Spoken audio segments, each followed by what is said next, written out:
আসসালামু আলাইকুম, আপনাদের সবাইকে স্বাগত জানাচ্ছি। এখনকার আলোচনা আপনাদের সঙ্গে আছি আমি সিরাজুল ইসলাম। দর্শক, ইরান এবং আমেরিকার মধ্যে যে চুক্তি হতে যাচ্ছে সেই চুক্তি নিয়ে এই মুহূর্তে পৃথিবীর সবচেয়ে চাপের ভেতরে থাকা ব্যক্তিটি কে? আপনারা কি বলতে পারেন? আপনাদের কি মনে হয়? ইরানের প্রেসিডেন্ট বা ইরানের পররাষ্ট্রমন্ত্রী বা ইরানের স্পিকার, নাকি মার্কিন প্রেসিডেন্ট ডোনাল্ড ট্রাম্প, নাকি মার্কিন যুদ্ধমন্ত্রী পিট হেগসেথ, নাকি জেডি ভ্যান্স মার্কিন ভাইস প্রেসিডেন্ট, নাকি মার্কিন পররাষ্ট্রমন্ত্রী মার্কো রুবিও, নাকি ইসরায়েলের প্রধানমন্ত্রী বেনিয়ামিন নেতানিয়াহু? কে পৃথিবীর সবচেয়ে বেশি চাপে থাকা ব্যক্তি কে? আজকের আলোচনাতে একদম পুরোপুরি এই বিষয়টা নিয়েই মোটামুটি আলাপ করব। চুক্তির বিভিন্ন দিক নিয়ে, কেন চাপে, যে ব্যক্তি চাপে সে ব্যক্তি কেন চাপে, এবং আসলে তার সামনে করণীয় কি, চুক্তি হলে কি হবে, না হলে কি হবে, এভরিথিং প্রত্যেকটা অ্যাঙ্গেল থেকে আমি আলোচনা করার চেষ্টা করব। আশা করি আপনারা শেষ পর্যন্ত সঙ্গে থাকবেন। আর ভিডিও ভালো লাগলে লাইক কমেন্ট শেয়ার করবেন এবং চ্যানেলটি সাবস্ক্রাইব করে সাথেই থাকবেন। দর্শক, আমি যে প্রশ্ন তুলেছি সেই প্রশ্ন আমার ভেতরেও আছে এবং আমি নানাভাবে বোঝার চেষ্টা করেছি যে আসলে এই চুক্তি যে হয়ে যাচ্ছে, একেবারে অনেক সময় ঘোষণা চলে আসছে চুক্তি হয়ে গেছে, কে কী পাচ্ছে সব পরিষ্কার, কিন্তু তারপরেও চুক্তি হচ্ছে না। কারণ কি? শুধু তাই না, আপনারা খেয়াল করুন, গতকালকে যখন খবর বেরিয়ে পড়ল যে দুই পক্ষ সমঝোতায় পৌঁছেছে এবং চুক্তি হয়ে গেছে, জাস্ট এখন সময়ের ব্যাপার, প্রেসিডেন্ট ডোনাল্ড ট্রাম্প সই করে দিলেই চুক্তি ফাইনাল। এবং এই চুক্তিতে সই করবেন বলে প্রেসিডেন্ট ডোনাল্ড ট্রাম্প তার হোয়াইট হাউসের সিচুয়েশন রুমে 2 ঘন্টা মিটিং করেছেন। 2 ঘন্টা। তারপরেও তিনি চুক্তিতে সই করতে পারেননি। কোনো সই ছাড়াই এই মিটিং শেষ হয়েছে। তার মানে ডোনাল্ড ট্রাম্প একটা জায়গায় সিদ্ধান্তে আসতে পারেনি। সেই সিদ্ধান্তটা হচ্ছে, যে সমঝোতা কিন্তু হয়েছে ইরান এবং আমেরিকার কর্মকর্তাদের ভেতরে বা মধ্যস্থতাকারীদের সহায়তায় সমঝোতা কিন্তু একটা হয়েছে। সেই সমঝোতা হওয়ার পরেও ডোনাল্ড ট্রাম্প তাতে সই করতে পারছে না। ডোনাল্ড ট্রাম্প যাদেরকে নিয়োগ করেছেন আলোচনার জন্য, তারা সমঝোতায় পৌঁছার পরেও ডোনাল্ড ট্রাম্প তাতে সই করছে না। বাধা কোথায়? বাধা যেখানে, সেই আলোচনাটা আমি করছি। আমি প্রথম প্রশ্ন জবাব এখানেই আমি দিয়ে দিতে চাই। সেটা হচ্ছে, এই মুহূর্তে পৃথিবীতে সবচেয়ে চাপে থাকা ব্যক্তিটির নাম সম্ভবত ডোনাল্ড ট্রাম্প।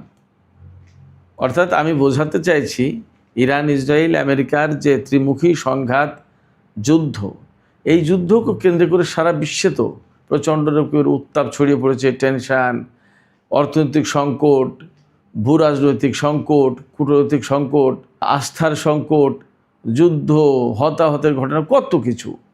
এত কিছু হতে হতে হতে আজকে যে জায়গায় এসে পৌঁছেছে, সেই জায়গা থেকে কিন্তু একটা চুক্তির প্রত্যাশা করা হচ্ছে। এবং এই চুক্তিটা সবচেয়ে বেশি চাইছেন তিনি হচ্ছেন president Donald Trump. President Donald Trump অনেকগুলো সংকটের ভেতরে। একটা সংকট হচ্ছে যে তিনি নির্বাচনের আগে বারবার বলেছেন, তিনি প্রেসিডেন্ট নির্বাচিত হতে পারলে পৃথিবীর যত যুদ্ধবিগ্রহ সব শেষ করে দেবেন, খুব দ্রুত সব সমাধান করে দেবেন। রাশিয়া ইউক্রেনের যুদ্ধই তো তিনি 24 ঘন্টার ভেতরে বন্ধ করে দেওয়ার অঙ্গীকার ব্যক্ত করেছিলেন, আশ্বাস দিয়েছিলেন। কিন্তু তিনি ক্ষমতায় এসেছেন প্রায় 1.5 বছর হতে গেল, সেই যুদ্ধ বন্ধ করতে পারেননি। শুধু যুদ্ধ বন্ধই করতে পারেননি তা না, তিনি বরং নতুন যুদ্ধে জড়িয়ে গেছে, এবং যে যুদ্ধের প্রয়োজন ছিল না। ইরানের সাথে আমেরিকা যে 2 দফা যুদ্ধে জড়ালো, এই যুদ্ধের তো আসলে কোনো প্রয়োজন ছিল না। অথচ তিনি গর্বভরে বলেছেন, এই যুদ্ধ আমি শুরু করেছি, আমার অনুমতি নিয়ে ইসরায়েল যুদ্ধ করেছে। কত কথা, অহংকারের কথা, গর্বের কথা। এবং কারণ কি? তিনি ফটাফট বেশ কিছু ইরানি কর্মকর্তাকে হত্যা করতে পেরেছিলেন, সেটা ছিল তার একটা ক্রেডিটের ব্যাপার। কিন্তু দীর্ঘমেয়াদে যে কি হবে, এর পরিণতি কি হবে, সেটা ডোনাল্ড ট্রাম্প বুঝতে পারেননি। এবং ডোনাল্ড ট্রাম্পকে নানানভাবে উস্কানি দিয়ে, ফুসলিয়ে, ফাঁদে ফেলে নেতানিয়াহু এবং ইসরায়েল বা ইসরায়েলি লবি এই যুদ্ধে নামিয়েছে। যুদ্ধে নামানোর কারণ কি? যুদ্ধে নামানোর মূল কারণ হচ্ছে, ইসরায়েল মনে করে যে ইরানের হাতে যে পরমাণু কর্মসূচি রয়েছে, তারা পরমাণু বোমা বানিয়ে ফেললে সেটা চিরতরে ইসরায়েলের জন্য ভয়ঙ্কর একটা হুমকি হবে। কারণ ইসরায়েল তো খুব ছোট্ট একটা দেশ, ছোট্ট একটা ভূখণ্ড নিয়ে তার বসবাস। এই ছোট্ট ভূখণ্ডে যদি ইরান কখনো একটা পরমাণু বোমা মারতে, এক বোমাতেই শেষ, 10টা লাগবে না। মোটামুটিভাবে পরিস্থিতি এইরকম। নেতানিয়াহু এই বিষয়টা ভাবে, কিন্তু এর পেছনে আরও গভীর কথা আছে। সেটা হচ্ছে এই যে যেহেতু ইসরায়েল এবং আমেরিকা ইরানের ইসলামী বিপ্লবের পর থেকেই ইরানকে প্রধান শত্রু হিসেবে গণ্য করে আসে এবং পুরো মধ্যপ্রাচ্যে তাদের যত প্ল্যান পরিকল্পনা, তাদের যে অবস্থান, সমস্ত সব কিছুর পথে সবচেয়ে প্রধান বড় বাধা হচ্ছে ইরান। এই ইরানকে যদি একদম মাটির সাথে মিশিয়ে দেওয়া যায়, ইরানের সমস্ত ক্ষমতা, সামরিক সক্ষমতা এবং তাদের এই যে বিপ্লবী সরকার, এগুলো যদি বদলে দেওয়া যায়, তাহলে তাদের পথে আর বড় কোনো বাধা থাকে না। ইরানকে এই পৃথিবী থেকে মুছে ফেলবে তা কিন্তু না। এদের মূল সমস্যা হচ্ছে যে ইরানের বিপ্লবী সরকার এবং ইরানের এই সামরিক সক্ষমতা। ইরানের বিপ্লবী সরকার থাকলে ইরানের সামরিক সক্ষমতা ইসরায়েলের বিরুদ্ধে ব্যবহার হতে পারে। আর যদি ইরানের বিপ্লবী সরকার না থাকে, তাহলে ইরানের যতই সামরিক সক্ষমতা থাকুক, পুতুল সরকার বসায় দিলে আর কোনো ঝামেলা নেই। আর পুতুল সরকার বসিয়ে দিলে তখন তো অতটা সামরিক সক্ষমতা তারা রাখবে না, যেমন সিরিয়াতে করেছে। সিরিয়াতে বাশার আল আসাদের পতনের পর একদম সেখানে যে নতুন সরকার এসছে, জুলানির সরকার বা সারা, তাদের হাতে কিন্তু আর সেই সিরিয়ার যে সামরিক সক্ষমতা ছিল তা নেই। ইসরায়েল কয়েকদিনের ভিতরে বোমা মেরে সমস্ত সব কিছু ধ্বংস করে দিয়েছে। ইরানে যদি বিপ্লবী সরকার পরিবর্তন করা যায় তাই করবে। তো সেক্ষেত্রে সরকার পরিবর্তন করতে পারলেই আসল কথা। এই জন্য ওই পরমাণু কর্মসূচি টুচি যত যায় কিছু, ওগুলো সাইড আলোচনা। মূল আলোচনা বিপ্লবী সরকার। বিপ্লবী সরকার থাকলেই মধ্যপ্রাচ্যে বিভিন্ন রকমের প্রক্সি সংগঠন গড়ে তুলবে বা তাদেরকে সাপোর্ট দেবে, যা ইসরায়েলের জন্য খুবই বিপদের কারণ। আবার ইরানের যে সামরিক সক্ষমতা, সামরিক বাহিনী, তারাও ইসরায়েলের জন্য সরাসরি হুমকি। বিকজ ইরানে বিপ্লবী সরকার আছে, তারা ইসরায়েলকে কোনো মতেই মানতে চায় না। এবং ইরান তো ইসরায়েলকে কোনো বৈধ রাষ্ট্র মনে করেই না, বরং সাথে সাথে আরও মনে করে যে এই আল-কুদস মুক্ত করা তাদের দায়িত্ব, বাইতুল মুকদ্দাস ফিলিস্তিন মুক্ত করা তাদের দায়িত্ব। পৃথিবীর বহু দেশ ইসরায়েলকে স্বীকৃতি দিলেও বা এইরকমভাবে মনে করে যে ঠিক আছে, 2 রাষ্ট্রভিত্তিক একটা সমাধান হতে পারে, ইসরায়েল ইসরায়েলের জায়গায় থাক, ফিলিস্তিন ফিলিস্তিনের জায়গায় থাকুক। কিন্তু ইরান মনে করে ইসরায়েল হচ্ছে একেবারে দখলদার একটা রাষ্ট্র, অর্থাৎ ফিলিস্তিনি ভূখণ্ড দখল করে সেখানে রাষ্ট্র গঠন করেছে, এটা হতেই পারে না। মুসলমানদের প্রথম কিবলা মুক্ত করতেই হবে, ইরান এইটা মনে করে। যার কারণে ইরান এবং ইসরায়েলের যে দ্বন্দ্ব, এটা কিন্তু পৃথিবীর আর কোনো দেশের সাথে এই দ্বন্দ্ব নেই। ধরুন সিরিয়া, মিশর বা অন্য অন্য যত আরব দেশের সাথে ইসরায়েলের যুদ্ধ হয়েছে, তাদের সাথে এই আরব জাতীয়তাবাদ, আরবদের ভূখণ্ড দখল করেছে, এটা আমাদের ভাই ফিলিস্তিনিরা, এই সমস্ত চেতনা থেকে, আরব চেতনা থেকে আরব জাতীয়তাবাদ, এইটা সেটা। কিন্তু ইরানের ফিলিংসটা ভিন্ন জায়গা থেকে, যে মুসলমানদের প্রথম কিবলা দখলকারী দেশ এবং ফিলিস্তিনিদের ভূখণ্ড দখলকারী দেশ। ইরান কিন্তু আরব কোনো দেশ না, ইরান তো পারস্য, সেই পুরনো ইতিহাসের পারস্য, আরব না। আরব আর পারস্য আলাদা আলাদা সভ্যতা। কিন্তু ইরান এইভাবে ভাবে যে এটা মুসলমানদের প্রথম কিবলা, যেখানে সেটা দখল করে রেখেছে ইসরায়েল। এবং শুধু তাই নয়, ইসরায়েলকে এবং আমেরিকাকে দুটোকেই মনে করে ইরান যে মধ্যপ্রাচ্যে যত রকমের গোলযোগ, হাঙ্গামা, দ্বন্দ্ব, সংঘাত, সহিংসতা, সমস্ত সব কিছুর পিছনে এদের হাত। ফলে এদেরকে মোকাবেলার জন্য ইরান দীর্ঘদিন ধরে প্রস্তুত হয়েছে এবং এখন তো যুদ্ধ করছে, যুদ্ধ চাপিয়ে দিয়েছে, যুদ্ধ করছে। আর ইসরায়েল ভাবে যে এই মধ্যপ্রাচ্যে বা পৃথিবীতে তার অস্তিত্বের জন্য সবচেয়ে বড় হুমকি যে, সেটা হচ্ছে ইরান। যার কারণে ডোনাল্ড ট্রাম্প ইরানের সাথে চুক্তি করতে চাইলেও ইসরায়েল এবং ইসরায়েলের যে লবি আছে আমেরিকায়, তারা কিন্তু বাধা দিচ্ছে। কি বলছে তারা? ইসরায়েলের যারা অনেক বেশি কট্টর মন্ত্রী, তারা সবাই বলছে যে কোনো মতেই ইরানের সাথে চুক্তি হতে পারে না। ইরানের সাথে চুক্তি হলেই ইরানের ওই পরমাণু কর্মসূচি তারা বন্ধ করবে না, তারা রাখবেই, ইউরেনিয়াম তারা রাখবেই, তারপরে তাদের হাতে সেই ক্ষেপণাস্ত্র কর্মসূচি থাকবেই। সেক্ষেত্রে একমাত্র পথ হচ্ছে ইরানের বিরুদ্ধে যুদ্ধ করে একদম এই দেশটাকে মাটির সাথে মিশিয়ে দেওয়ার ব্যবস্থা করা, অর্থাৎ ইরানের সরকার পরিবর্তন করতেই হবে। এইটাই হচ্ছে আসল কথা। এই যে পরমাণু কর্মসূচি টুচি এই সমস্ত কিন্তু পরের কথা, পরের আলোচনা।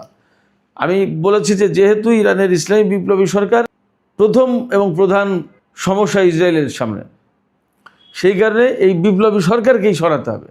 এবং তারা কিন্তু প্রথমে ইরানের সরকার পরিবর্তন করার কথাই বলেছিল যে 2 থেকে 3-4 দিনের ভেতরে ইরানের রেজিম চেঞ্জ করবে। রেজিম চেঞ্জের কথা আপনাদের মনে আছে নিশ্চয়ই, এটা আলোচনা ছিল। কিন্তু এখন যে পরিস্থিতি, যুদ্ধ করতে এসে ইরানের যুদ্ধ করতে এসে মার্কিন সেনারা ভীষণভাবে বিপদে পড়ে গেছে এবং ইসরায়েলের পরামর্শ মতো এই যুদ্ধে এসে ডোনাল্ড ট্রাম্প দেশের ভিতরে ভয়ঙ্কর বিপদে পড়েছে। পলিটিক্যাল ক্রাইসিস তৈরি হয়েছে তার দলের ভেতরে, দেশের জনগণ পছন্দ করছে না।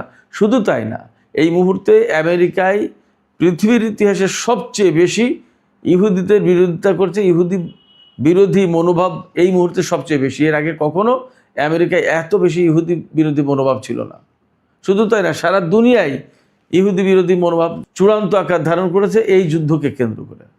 গাজা যুদ্ধ, লেবানন যুদ্ধ এগুলো তো ছিলই, আর ইরানের সাথে এই যুদ্ধের ঘটনাই আরও বেশি বেড়েছে সেটা। সেক্ষেত্রে না ইরানের সরকার পরিবর্তন করতে পারছে, না ইরানের সামরিক সক্ষমতা ধ্বংস করতে পারছে, বরং এই যুদ্ধ করতে এসে নতুন বিপদ তৈরি হয়েছে। কি? এই যে হরমুজ প্রণালী এতদিন উন্মুক্ত ছিল, এখন এই যুদ্ধ করতে হরমুজ প্রণালীর গলা টিপে ধরেছে।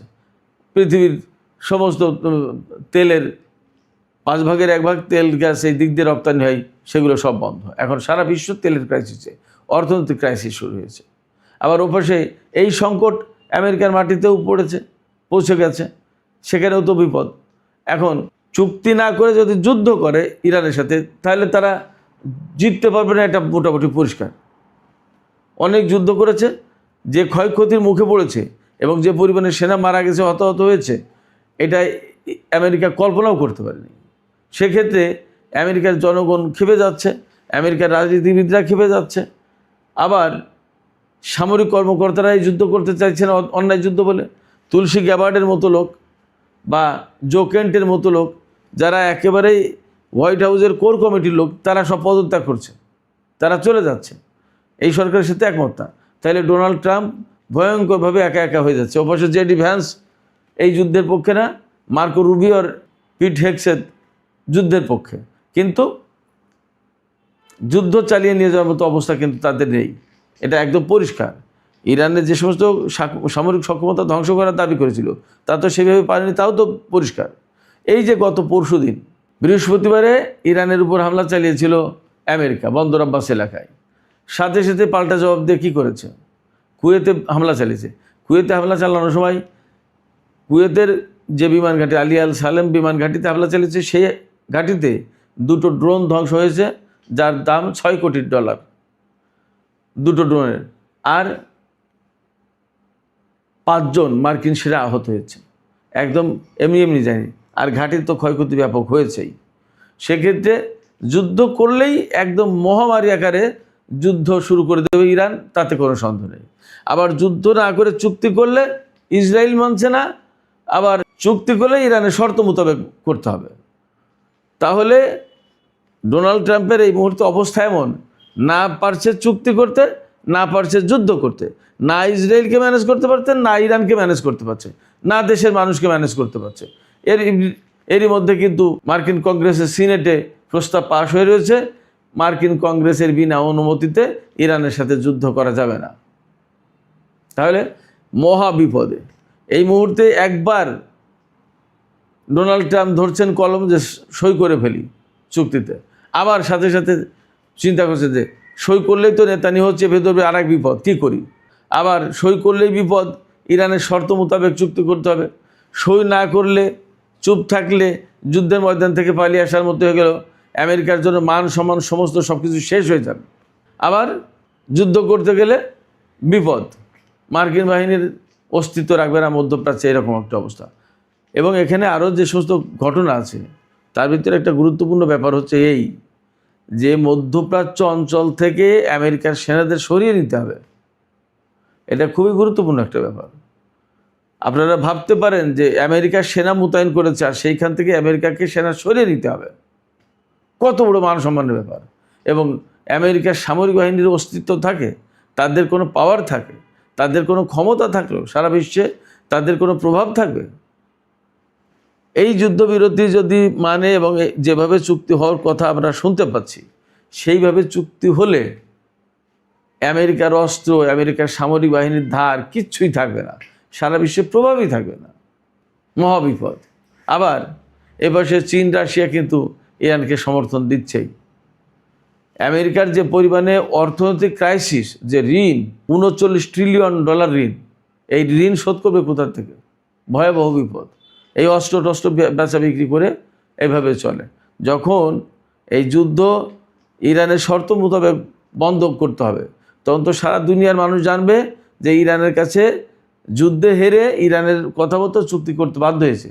তাহলে আমেরিকার অস্ত্র কেন কিনবে? আমেরিকা ইরানের অস্ত্রের কাছে হেরে গেছে বলেই তো আমেরিকা চুক্তি করতে বাধ্য হয়েছে।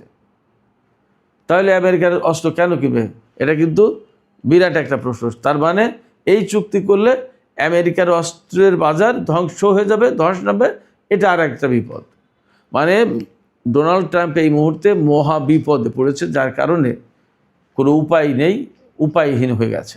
একই সাথে আর একটা বিষয় বলি, হরমুজ প্রণালী, যে হরমুজ নিয়ে এত টেনশন, এত চাপাচাপি, হরমুজ কন্ট্রোল করে গেট বন্ধ করে দিয়ে ইরান বসে থাকলো। ধরুন ইরানের খুব একটা সমস্যা নেই, এই কারণে ইরানের প্রধান তেল ক্রেতা চীন।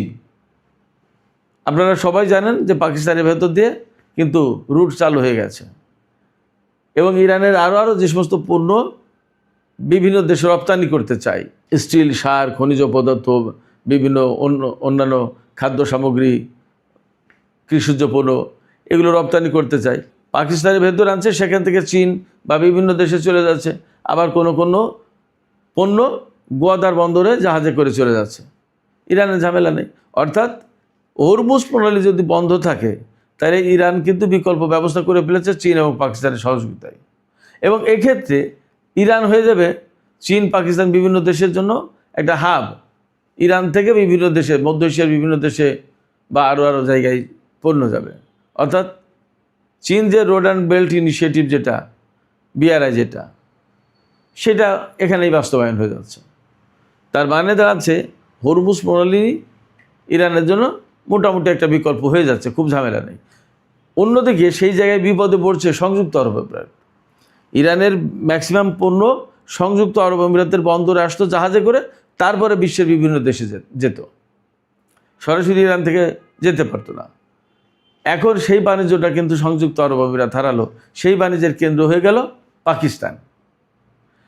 এখানে পাকিস্তান হিউজ পরিমাণের টাকা ইনকাম করবে, এবং পাকিস্তান যে এতদিন সংকটে ছিল, সেই সংকট এখন অনেকটা কেটে উঠবে, আর্থিক সংকট কেটে যাবে। তার মানে এই যুদ্ধকে কেন্দ্র করে পাকিস্তানও লাভবান হচ্ছে। সেক্ষেত্রে ইরানকে যেখানে আটকাতে চেয়েছিল, কোনো মতেই সেখানে আটকাতে পারবে না, এটা হয়েছে বাস্তবতা।